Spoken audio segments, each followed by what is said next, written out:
खासा इजाफा देखने को मिला है। असीम मनचंदा हमारे साथ है, टेलीकॉम क्लोजली ट्रैक करते हैं। असीम, ये डेटा तो एब्सोल्युटली अनएक्सपेक्टेड है, किसी को एहसास ही नहीं हुआ था कि अगर रेट हाइक हो जाएगा तो लोग बीएसएनएल की तरफ फिर रुख करेंगे।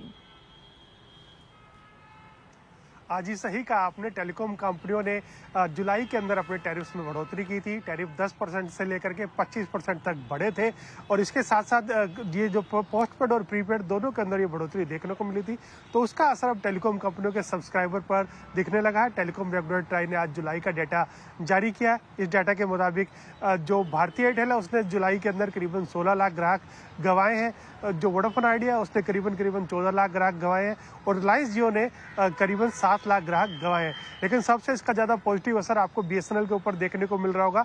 इसकी दो वजह, पहली की कंपनी ने अपने टैरिफ में कोई बढ़ोतरी नहीं की थी और दूसरा कंपनी जल्दी अपनी 4G सर्विसेज शुरू करने जा रही है। तो यही वजह है कि कंपनी ने 29 लाख ग्राहक जुलाई के अंदर जोड़े हैं। और एक बड़ी और इंटरेस्टिंग फैक्ट कि मोबाइल नंबर पोर्टेबिलिटी की मांग काफ़ी बड़ी है। पिछले अगर मैं जून से कंपैरिजन करूं तो 15% तक बढ़ोतरी इसके अंदर देखने को मिली है। यानी कि हो सकता है कि लोग जो चीपर मोबाइल ऑपरेटर हैं उनके ऊपर शिफ्ट करने की तैयारी कर रहे हो या ऐसा कर रहे हो, तो ये अगले 1 से 2 महीने तक ये मोमेंटम आपको कंटिन्यू होता हुआ दिखाई दे सकता है। बिल्कुल असीम, बहुत बहुत शुक्रिया इस जानकारी को रखने के लिए। इसमें असली गेम पता चलेगा आपको सितंबर के करीब के नंबर्स का। 2 महीने कहीं पे तो गुस्सा होता है, क्यों बढ़ा दिया आपने टैरिफ, मतलब और ख़ासतौर से जो बॉटम ऑफ द रंग पिरामिड में जो लोग यूज़ कर रहे हैं वो थोड़े प्राइस सेंसिटिव होते हैं। हाँ। क्यों बढ़ा दिया आपने? लेकिन अब जैसे असीम ने बोला कि बीएसएनएल नंबर इसलिए भी शिफ्ट हो रहे हैं कि वो 4G की तैयारी कर रहा है। बाकी कंपनियों के पास तो एयरटेल और जियो के पास ऑलरेडी 4G है, वो भी वेल एस्टेब्लिश्ड 4G है। तो मेरा ये मानना है कि वापस शायद ये लोग वापस आएंगे और हो सकता है कि जो आइडिया का सब्सक्राइबर लॉस है वो शायद कंटिन्यू करे, लेकिन जियो और एयरटेल का रुक जाए। क्योंकि देखिए वोडाफोन आइडिया कई लोगों ने लेगेसी रीजंस की वजह से भी लिया हुआ था, लेकिन सर्विसेज अगर आप कंपेयर करेंगे तो ऑब्वियसली थोड़ा तो भारती की और जियो की बेटर है उनसे। मैं वोडाफोन सब्सक्राइबर हूँ अनुज, मैंने अभी तक पोर्ट नहीं किया है, लेकिन औसतन वो 1 या मैक्सिमम 2 बार के आगे जाता नहीं है नंबर। आप अभी तक मैं आई थॉट कि शायद स्थिति में सुधार आएगा। तो कंपनी ने आपका बिल देना बंद कर दिया होगा फिर। हाँ, बट दैट्स ओके, वो बिल की चिंता नहीं। वो मैं हंसी मजाक में कह रहा हूँ। बिल की चिंता नहीं है क्योंकि घर पे एयरटेल है और कभी-कभी ऐसे लगता है कि तीनों नंबर अगर हो तो you are still on a safer side. हाँ, तीनों हो तो सेफ, बिल्कुल वो बात तो है। पर मुझे लग रहा है अब इसको गुड बाय कहने की का टाइम आ गया है। क्या देखिए, हम ऐसे मतलब ऐसा नहीं है कि किसी एक कंपनी के अगेंस्ट ऐसा कुछ नहीं है, बस एक बात हो रही थी। अच्छा, बात यहाँ पर स्टॉक्स से रिलेटेड भी हुई थी। आज सुबह मैं एक चीज़ एक्सप्लेन कर रहा था कि किन लोगों के पास वोडाफोन आइडिया है और किन के पास शेयर है। करीब 50 लाख लोगों के पास वोडाफोन आइडिया है इंडिया में शेयर, और 7 लाख लोगों के पास भारतीय एयरटेल है। तो वहीं से आपको पता चलता है कि कितने लोगों ने जो असली रैली है वो मिस करी है, जो कि एयरटेल में हुई, और कितने लोग फंसे रहे वोडाफोन आइडिया में। तो ये बहुत ज़रूरी है। इनफैक्ट इस टॉपिक पर आज सुबह हमने बात की थी नीलेश शाह से, कोटक एएमसी के जो एमडी एंड सीईओ है, क्योंकि बात ये भी हो रही थी कि उनके फंड के पास भी है। तो उन्होंने इसका सही एक एक्सप्लेनेशन दिया। उस एक्सप्लेनेशन को जरा अच्छे से सुनते हैं एक बार। कोर्ट का जो रिजेक्शन आया एजीआर प्ली पर, और कंसिडरिंग जिस तरीके से रिटेल में काफ़ी लोगों ने, शायद रिटेल में क्या इवन इंस्टीट्यूशंस ने काफ़ी पैसा खोया होगा वोडाफोन आइडिया में, अब इस सेक्टर पर व्यू क्या बन रहा है? सो अनुज भाई, इंस्टीट्यूशन अगर पोर्टफोलियो देखे तो जैसे कल किसी ने न्यूज बनाई थी कि Kotak mutual fund is the largest owner of Voda idea.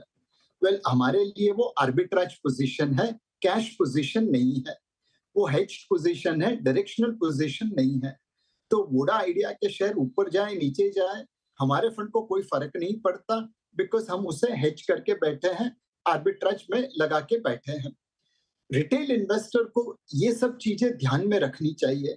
कई बार लोग, अरे कोटक म्यूचुअल फंड ने लिया है तो अच्छा ही होगा, वो भी साथ में ले लेते हैं। भैया, डायरेक्शनल पोजीशन और आर्बिट्राज पोजीशन में फर्क रहता है, सोच समझ के निवेश करना। सेकंड चीज अनुज भाई, एक फंड मैनेजर रैशनल कॉल ले सकता है।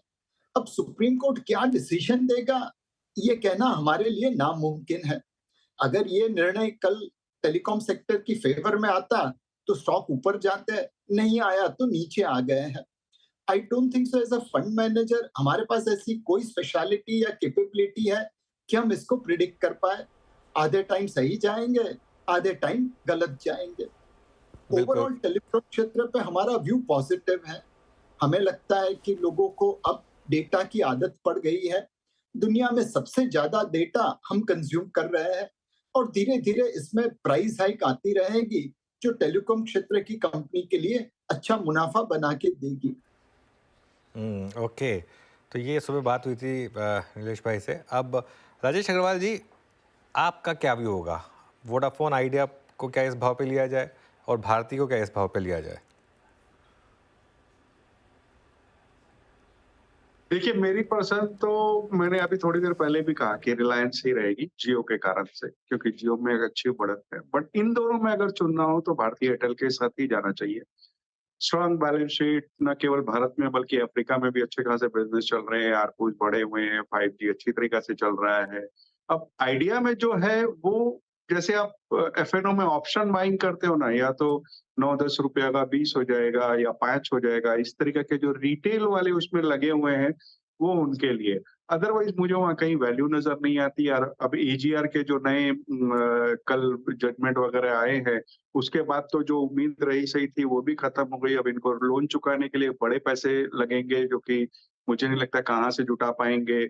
ऐसी कुछ खबरें भी निकल कर आई कि कुछ फाइनेंशियल इंस्टीट्यूशन से बातें करी थी, वो भी रिलेक्टेंट है देने के लिए। तो बहुत सारी दिक्कतें हैं।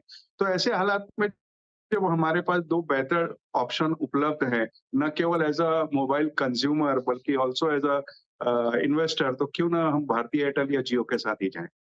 भारती एयरटेल या जियो, वो ज़्यादा प्रेफर, जियो यानी कि रिलायंस इंडस्ट्रीज की बात हो रही है तो